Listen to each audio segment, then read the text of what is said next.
আমাকে 1200 টাকা দিও তো। কি দেবো? টাকা কত?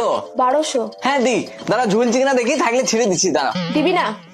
বিশাল আবদার নাকি? দুম করে 4 বার 1200 টাকা দিয়ে দিতে হবে? 10 কোটি টাকা চাইলে না ঠিক ছিল। এখনই লোক চলে আসবে, ঠিক আছে? কিসের লোক? ডেলিভারি দিতে আসবে। কি কিনেছো গো?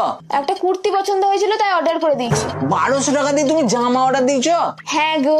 বেশ করেছো, যেমন অর্ডার দিচ্ছ তেমনি বুঝে লাও গা। আমি কিছু দিতে পারবো না, জাঙ্গিয়া কেনার পয়সা নাই, আর 1200 টাকা দিয়ে কুর্তি কিনে দিতে হবে। দিবি না তো? না। বেশ দেখ, পার্সেলটা আসুক, সেট করে সিল কেটে দেবো। সিল কাটলেই টাকা চাইবে, তখন তোকে দেখিয়ে দেবো, বুঝবি তখন মজা। কেন যে তোকে আমি বিয়ে করতে গিয়েছিলাম রে।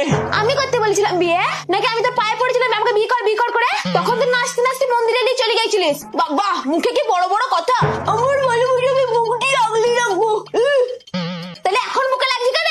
বিয়ে করাটাই তো আমার ভুল হয়ে গেছে রে। তাও আবার তোকে কি দেখে জানি তোকে বিয়ে করতে গিয়েছিলাম, কে জানে। যেটা দেখে বিয়ে করেছিস সেটা লোকের সামনে বলা যাবে না। দে দে, বিয়ে যখন করেই ফেলেছিস তখন আর কেঁদে লাভ নাই। দে 1200 টাকা দে, জিনিসটা লি। রসের চক্করে পড়ে করেছিলাম প্রেম করে বিয়ে, এই ভাবছি কত টাকা আমার উড়ে গেল কোন ভাগ দিয়ে। হ্যাঁ, যখন তুমি করেই ফেলেছো প্রেম করে বিয়ে, সহ্য না হলেও থাকতে হবে এই মালি নিয়ে। আর যদি বেশি বাড়াবাড়ি করেছো তাহলে তুমি নিজেও বুঝতে পারবে না বাঁশ ঢুকে যাবে কোন ফাঁক দিয়ে। মা গো।